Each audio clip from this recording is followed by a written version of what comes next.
Haem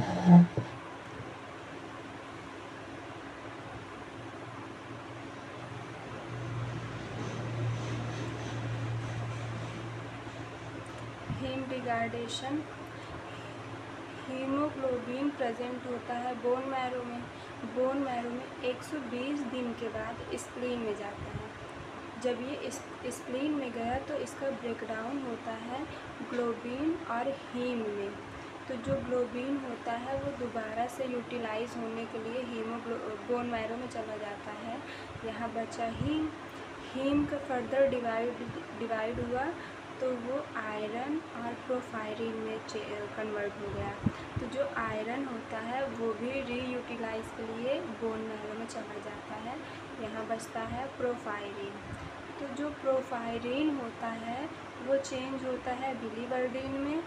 biliverdin bilirubin reductase enzyme के presence में bilirubin में चेंज हुआ।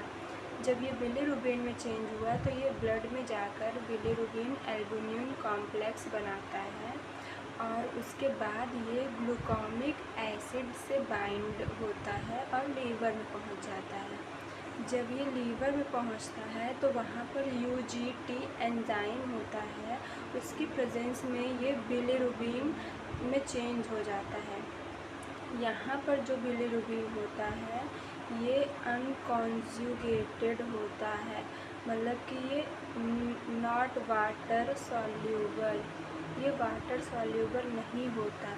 लेकिन जब ये लीवर में पहुंचता है और UGT के एंजाइम के प्रेजेंस में बिलीरुबिन चेंज होता है तो ये कॉन्जुगेटेड हो जाता है, वाटर सॉल्यूबल हो जाता है।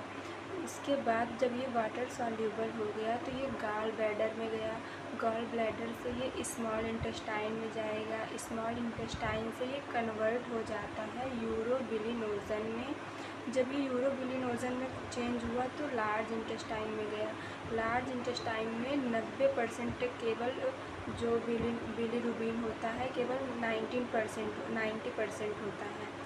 लार्ज इंटेस्टाइन में स्टार्कोबिलिन के प्रेजेंस में एक्सक्रीट हो जाता है फीसेस में और फिर जो 10% बचता है वो किडनी में जाता है और 5% और 5% लीवर में चला जाता है। किडनी में जो यहाँ पर बिलीरुबिन था स्टार्कोबिलिन में चेंज हुआ। स्टार्कोबिलिन फिर जब किडनी में जाता है तो यूरोबिलिन में चेंज हो जाता है और यूरोबिलिन में चेंज होने के बाद यूरिन से मतलब यूरिन